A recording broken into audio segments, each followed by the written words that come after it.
Good evening, everyone. I'm Kamya Rawat, your host for today's event. A very warm welcome to everyone from the Revo community. It's great to have you all back with us, and moreover, exciting to see so many new faces today. I'm quite sure that everyone out here had marked their calendar and saved this date for our most exciting event. Hold back as the wait is over. We are here with a new episode of our very own series from side hustles to CEO. I'll give you all a brisk recap of our previous episodes for the people who are joining us for the first time. The debut episode featured Mr. Jatin Khurana, the CEO and founder of Reva, who generously shared his time and enlightened us about his entrepreneurial journey and the obstacles that come with it. The second episode starred Mrs. Vandala Tulani, the founder and CEO of Convanto, and packed with thought provoking conversation. Finally, in the last episode, we had the privilege of interacting with Mr. Hamid Hassan, the founder and CEO of Adjobster. The first episode is already uploaded on YouTube and we'll be uploading every episode every Friday. So stay tuned. It's my great honor and pleasure to introduce to you a very special guest today, Mr. Tushar Kansal, the founder and CEO of Kansaltancy Ventures. Over the years, Mr. Tushar has supported startups and growth stage companies in diverse tech and non-tech sector. He is a venture advisor with Loyal VC, the in-seed-led Canadian VC fund, having over 300 plus portfolio investments in 15 plus sectors in 50 plus countries. He received executive education from Harvard Business School, an MBA in finance from the University of Delhi, and BTech from the Technological Institute of Textile and Sciences, affiliated to the UK Institute Manchester, and part of the leading industrial and education house in India, the Birla Group. He is the mentor and speaker of entrepreneurial cells of IITs and IIMs and global institutions. His expert opinion is often sought by leading business news channels, publications like CNN News 18, Venture Capital TV, Business World, Business and Economy, Digital Market Asia because of his expertise in financial and business advisory. He was awarded as the best startup supporter at Indian First Tech Startup Conclave by All Indian Council of Robotics and Automation from Dr. Kiran Bedi, as the Business Leader of the Year in Investment Management by Asian African Chamber of Commerce and Industry, and as the Entrepreneur of the Year 2022 by Business Connect magazine. We extend a warm welcome to you, sir, and are honored to have you here with us today. Your presence is an immense privilege, and we would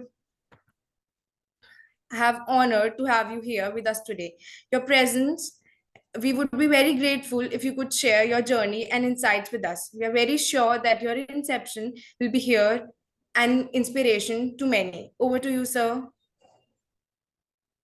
Yeah, thank you so much for having me on your podcast. And I know River since not very long ago, but tremendously impressed by the work you guys are doing, and especially what Jatin is doing.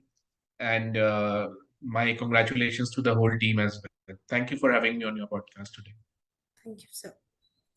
That was one of the most enlightening sessions I've ever attended, I swear. The story was indeed so empowering and uplifting. We want the audience to have the chance to learn from your journey. So let's kick off the question and answer round.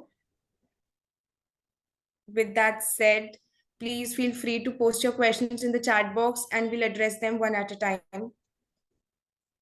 Till then, I have a few questions for you, sir. Let's start with the first one. Sure. Definitely. Yes.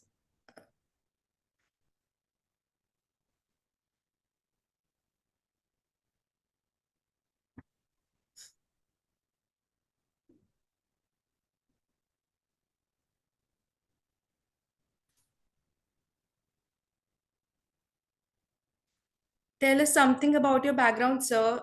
What instance or event in your life led you to choose the journey of an entrepreneur, and how was it shaped your life and perspective? Well, I started doing business quite early. And after my MBA, in finance from University of Delhi. I started a coaching institute because I myself studied from Vidya Mandir, the three brothers who used to teach, and I saw the passion with which they were teaching and how they went about, uh, teaching. And I thought that the entrance market is was truly underserved at that point in time. Um, the incident which shaped me was attending Vidya Mandir, and then later on, when I was studying for MBA, then I happened to join Career Launcher, which was um, a new institution which had come up for MBA entrance coaching. And again, I studied from Shiv Kumar and all the founders. It was, these those were very exciting times. Um, and after that, a point came where I sold off my business. I got an opportunity to sell it at a good price.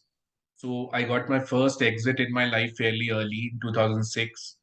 And then I joined the corporate jobs because I thought that I wanted to fine tune my finance, which I had learned from MBA. My corporate career is like Deloitte and Touche, all the good names, Brand Capital, which is the venture arm of Times of India Group, and Aircel Treasury, which was a 15,000 crore treasury. I was in the central treasury based in Gurgaon. And then I was heading the corporate finance and treasury of the Russian telecom company MTS. Raised almost $2.5 billion for them in funding.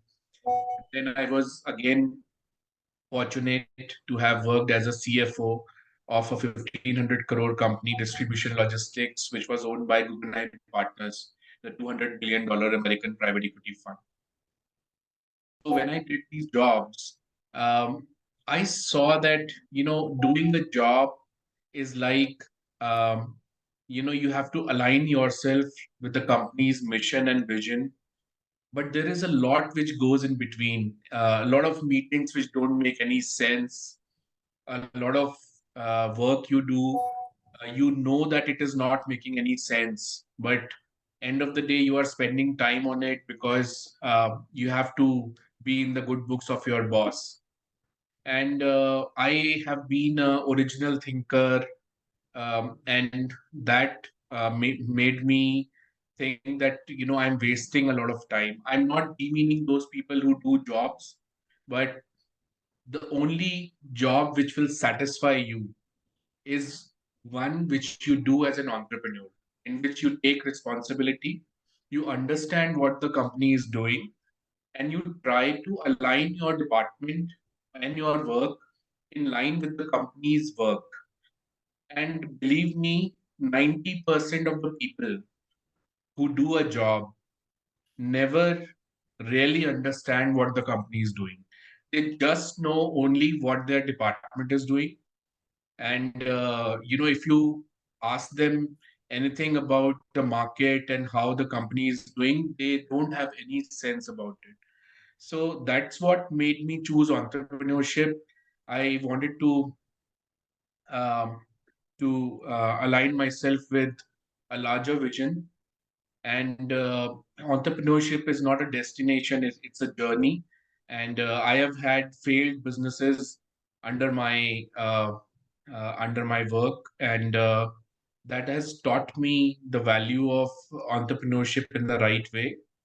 And in our schools, the entrepreneurship is not promoted, and we are not taught go and open a business. We are always taught study and achieve numbers and then do a job in a top company.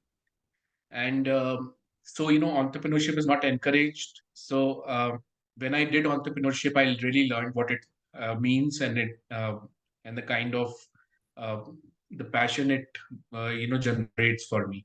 So that is why I chose entrepreneurship and carried it forward. That was indeed a great, inspiring journey, sir. Moving on to the next question. What was the biggest challenge you have faced in an entrepreneurial journey and how did you overcome it? What were your major lessons from the low point? Well, you have to handle many things individually when you start entrepreneurship. You have to do things with your own hands. But if you are doing that, and if you keep a corporate mindset, like a lot of resources and easy, easy money kind of mindset, then freeloaders in the world will rip you off. And for example, if the payment cycles in India are instead of 30 to 40 days, 45 days, they are 45 days to 3 months in India. So if you are getting money late from your customers, but you are paying your vendors faster because you believe in the corporate easy money kind of theory, very soon you will be under tremendous amount of pressure. So you have to do it as the market is doing it, which means having a lot of discipline and understanding how the market works in a particular sector. And setbacks and failures are inevitable in the world of entrepreneurship. So to overcome these challenges, it is essential to have a growth mindset, stay focused on your goals, continuously learn from the experiences. And one has to remember that failure is an opportunity to learn and grow, not a reason to give up. The challenges of entrepreneurship can be overcome with the right strategies and mindset. And by addressing the challenges of lack of capital, competition, time management, balancing work and life, managing people, and overcoming setbacks and failures, entrepreneurs can achieve long term growth and success. With the determination, perseverance, and a positive attitude, you can turn your ideas into a thriving business and make your mark in the world. I'm sure, sir, our audience will learn something from what all you said. Now, coming on to the question that was raised in the chat box by Myra, stating, "Sir, I would like to know about the internships and jobs you completed before you choose to start your business." I'll mention again. I worked for financial advisory in Deloitte and Touche, and I was doing private equity, due diligence, valuation, all kinds of things there. And then I joined Brand Capital, which is Times of India's venture arm, and we invested 100 crores in six companies. I was part of the team which did that. And post that, I joined Aircel Treasury. Aircel was a telecom company, around 15,000 crore treasury. Learned forex transactions, how to make investments in liquid funds, mutual funds, how to arrange debt, like 20,000 crore debt and 10,000 crore debt, and managing the debt flow, and also letter of credit and bank guarantees, and cash flow management, how to manage the cash flow of the company so that you don't run out of cash. And all those things were part of treasury operations at Aircel. And then I was head of treasury and corporate finance at the Russian telecom company MTS. Raised $2.5 billion for them in 3 years because they needed a lot of debt at that time and they were not getting it. So that's what I did. And then I was chief financial officer of Distribution Logistics, which was a logistics company owned by Guggenheim Partners, the American private equity fund. And a CFO has to deal with everything, right? From accounts to forex to letter of credit, non funds, to cash management, to debt, raising equity, corporate finance, and dealing with banks, private equity funds, dealing with rating agencies. So CFO has to do everything. So that's what I did. Thank you, sir, for answering, and I hope your question was answered, Myra. So the next question is by Usha Gupta. Sir, will a MBA help me become a better entrepreneur, or does any entrepreneur not really need a degree or experience and just a great viable idea? So, I mean, if you look at people like Mark Zuckerberg who say degree is not required, and they say leave the college in between, start entrepreneurship, it is all bullshit because more than 95% of the people who did successful startups actually completed their degrees. And it is not about having a piece of paper in your hand. It is about the knowledge. And Mark Zuckerberg he was looking for the right idea, and within college itself, he was looking for something which will become big in the future. So he had the entrepreneurial mindset, and he knew technology. So I'm sure that given a chance, he would have completed his degree. So it's just that Facebook started growing so fast that he thought that I found the business I want to be doing. So, my advice to you is, um, first understand what MBA will teach you. I mean, all our uh, spiritual texts like Mahabharata and Bhagavad Gita and Ramayana, they are case study based. They teach you from the example of what these people did in what kind of situation. And just human beings get these situations, so even gods get these situations. So those are case studies. So if your MBA is teaching you via case studies, do it. Otherwise, if it is not teaching you via case studies, then do a job for 1 or 2 years and then do your MBA, so that it makes sense to you, that why are we learning about a particular management theory? Why are we learning about a particular philosophy? So, it has to make practical sense. And I see a lot of IM people. I've given talks in IMs also, and they believe in those case studies. They discuss these case studies, like they fight it out and discover new ideas and brainstorm, and that's what real MBA is about. So you should be very sure why you want to do an MBA. If you are in a technical field, then you don't need to do an MBA. If you are into a design field, then you need to do something in design. If you are into literature, you need to do that. So just don't blindly do an MBA. Do it with a purpose, and definitely it helps. And taking a degree also helps throughout your life. So it is a very valuable asset, but do it for the right reason. Thank you, sir, for answering, and I hope your question was also answered, Usha. Thank you for all the viewers for the active participation in this event and making it an interactive one. Moving on to the next question by Harsh Roy. Sir, as you said that you also had many failures in your journey. So what do you think are the major reasons nowadays for the early failures in the startup ideas?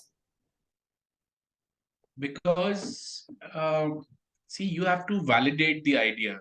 Um, an idea, whether it is implementable, whether people will pay for it. So, you have an idea that I will create a platform, and this platform will have all the things in the world.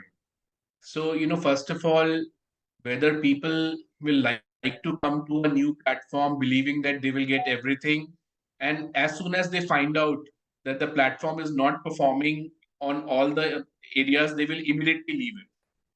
So there is no customer loyalty, in real world.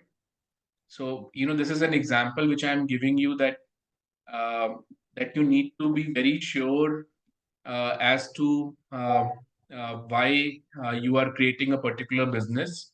And that's why the terms which we use: proof of concept, minimum viable product, product market fit, these are buzzwords which you should understand, that if you are systematically trying to achieve a product market fit, then surely you will tick all the right boxes to arrive at a product which customer wants to buy and wants to pay for. And that's why doing it through the right process is important. For example, now you say you will create a pen which is made of paper and not made of plastic. Now the thing is, the this pen will cost more than a plastic pen. Now most of the people in this world, they don't care a damn whether they are saving 2 rupees or 3 rupees on a pen. And probably 10% of the people would be aware about it. So you will need to spend on creating awareness. So that will add to your marketing cost. So I'm not saying you don't do it. You do something for the environment, correct. That's absolutely correct. But it should make business sense. And for that, you have to follow the process like primary research in the market, secondary research in the market, and then launching a product, then finding at what price it can sell. Then maybe you have to create three varieties, one for people who can pay less, one with some additional features so that people can pay more. And so you have to do all those things to create a viable business, and that's how you validate your idea, and that's how you create a business which can go in the long term. Thank you, sir, for all the great answers. I hope all the viewers are satisfied with the answers. Now I would like to ask you a question. As you are a role model to many entrepreneurs today, who was your role model growing up, and what all philosophies do you personally believe in to become successful? Well, my role model while growing up was like, entrepreneurship is not only about making money. Even people in different walks of life can display entrepreneurial traits. That's what I told you, that if you're doing a job with an entrepreneur's mindset, that is a real job you can do. So, I was in college, and Mr. Atal Bihari Vajpayee, our prime minister, uh, and he did those things which India could never even think of. And the same legacy is being carried by our Prime Minister, Mr. Modi, in today's times. Like, our highways minister, Mr. Gadkari, the kind of road construction he has done, people couldn't have even imagined. And so, that's in politics. But in business, I admire those businessmen who didn't succumb to temptation. So, in 2009 and 2013, 9 to 13, the government of that day was distributing loans like mindlessly. They were saying, take loans, put it in the economy, take 5,000 crore, take 20,000 crore. And a large number of businessmen succumbed to it. They took that loans knowing they can't pay it back. So they siphoned off a large part of that money. And 20 lakh crore worth of loans were given from public sector banks for the wrong reasons. But Tata's never succumbed. The owner of Yes Bank, Mr. Rana Kapoor, succumbed.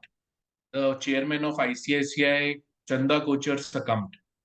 But Tata's never succumbed. They have been in India in business since the last 200 years. That's what ability is, not succumbing to greed. And that's what I admire. And people say that Bill Gates is the biggest philanthropist in the world. Actually, the amount which Jamshedji Tata, the founder of Tata family business, the amount he gave as philanthropy is more than what Bill Gates has given. Mr. Jamshedji Tata is the number one philanthropist in the whole world. He set up, Tata Group set up India's first airline, India's first steel city, Indian Institute of Science, which till today ranks in the top 100 in the world, Tata Institute of Fundamental Research, the Energy and Resources Institute, the JRD Tata Eco Technology Center, the National Center for Performing Arts. All those were give back to the society. So that's what I admire. And I feel that end of the day, you will not take your money after your death. So you have to give it back in some way or the other. So give it back the way Tatas have done. I completely agree with you, sir. So, as you know, decision making ability is one of the key concepts of being a successful leader or a manager. Can you share an example of a different decision you had to make as an entrepreneur, and how did you arrive at that decision? Well, I was running a profitable business in 2014 to 16.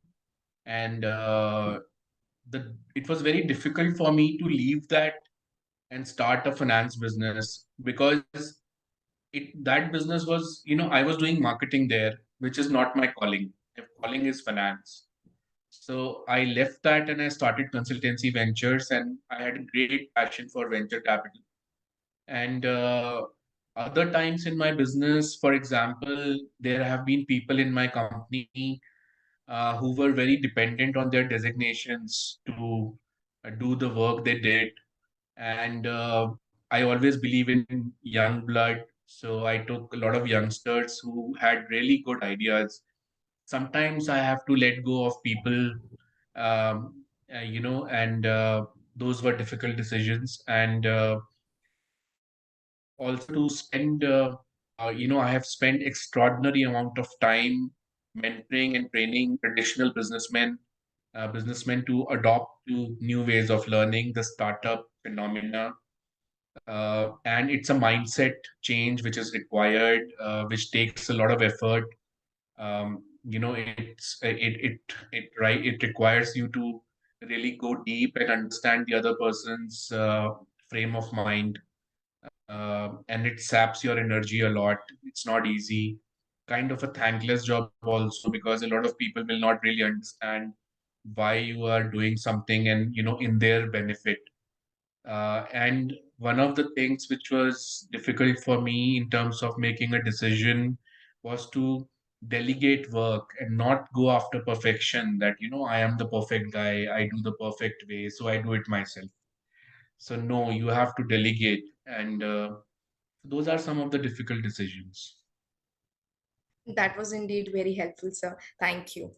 So, over the years, you have supported startups and growth stage companies in diverse sectors like edtech, fintech, consumer B2C, B2B, and D2C, agri-tech, etc. What things do you look into when choosing to support a certain venture?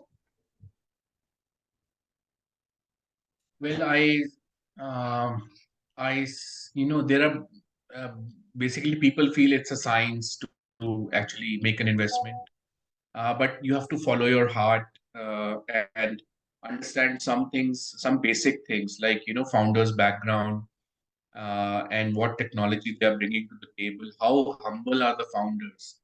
As an investor, you stay with the founders for 5 to 10 years. So, you have to really like them. They have to have the qualities, and passion and commitment of the founders. And also, I study the financials and valuations before picking up a deal. The first thing, which I look is existing sector, whether the sector is having some growth, and whether the company is has already achieved its product market fit.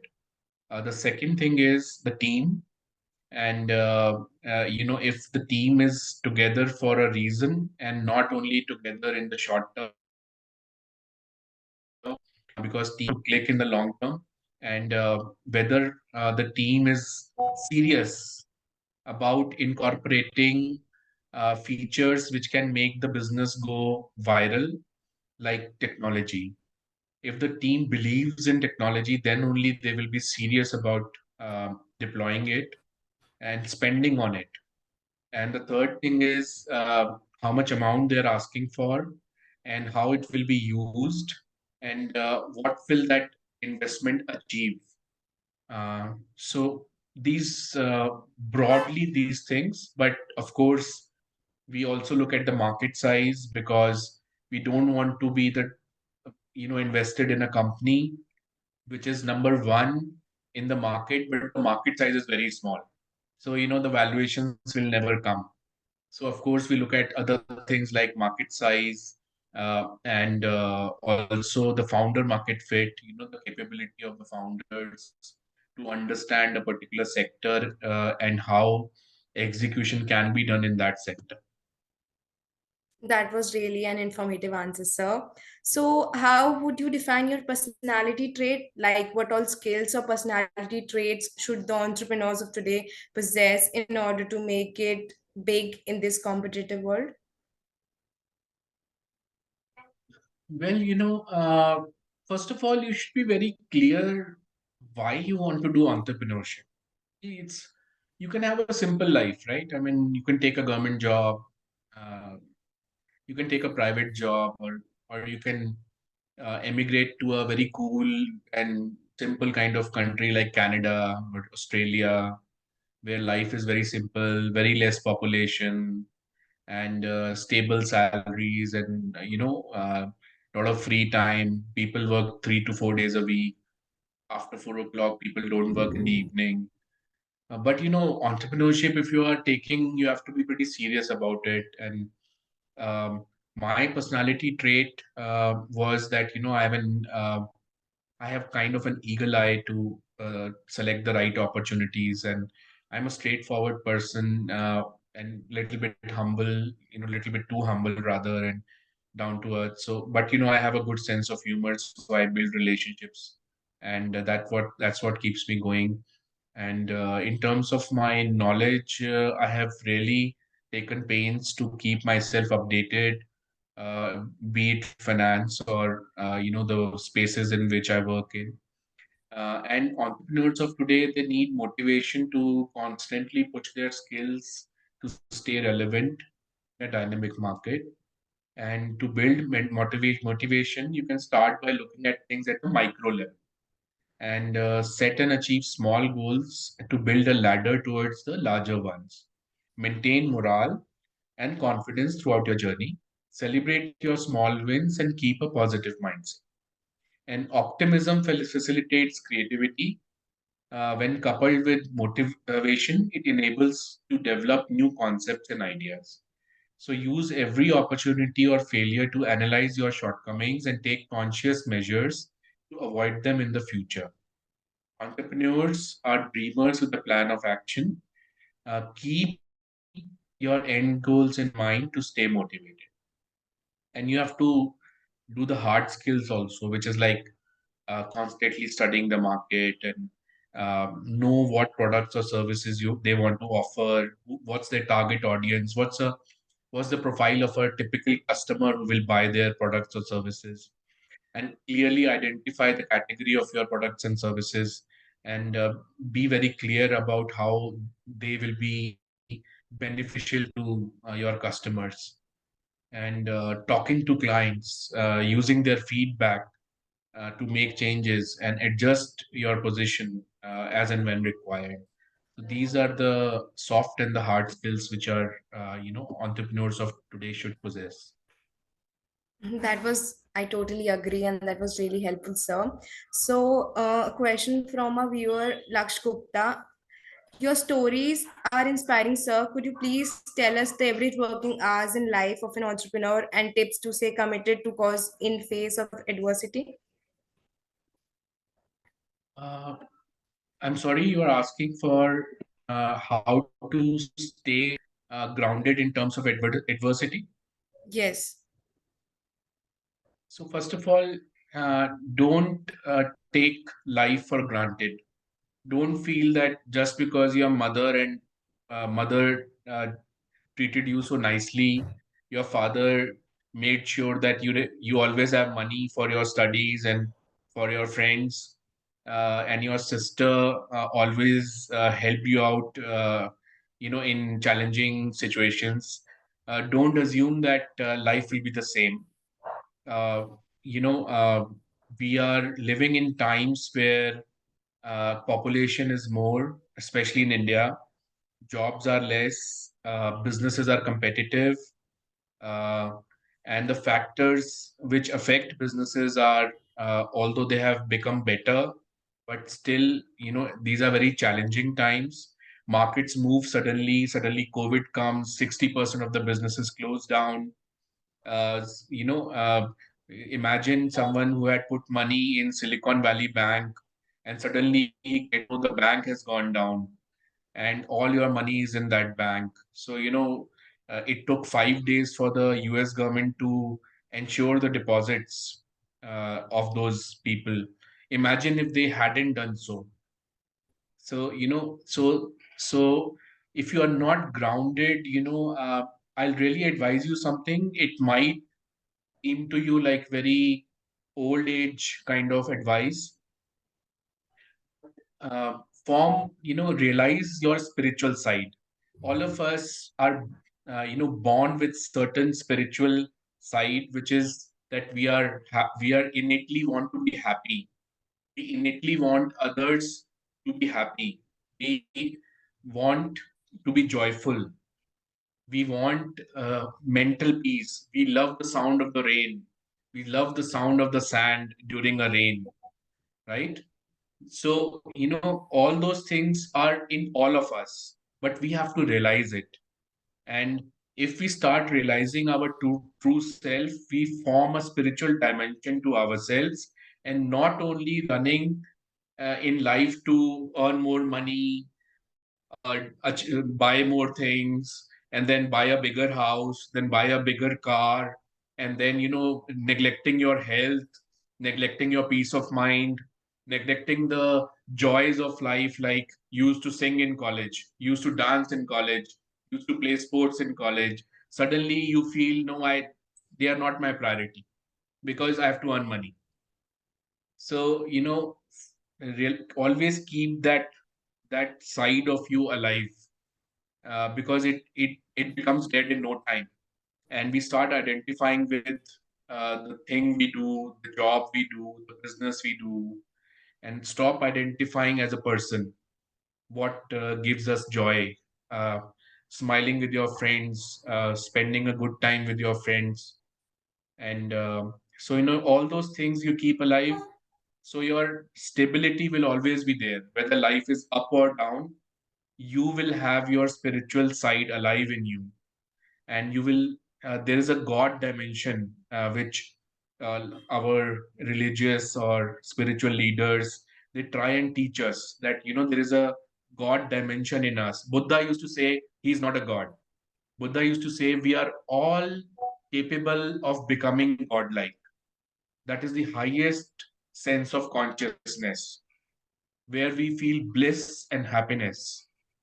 So you have to do meditation, pranayama, yoga, uh, do what you love, and that side of you will be alive. You will be able to face the entire life, go to job in time, come back in time, and give time to your family, to your friends, and all that will give you happiness if you have your spiritual side alive.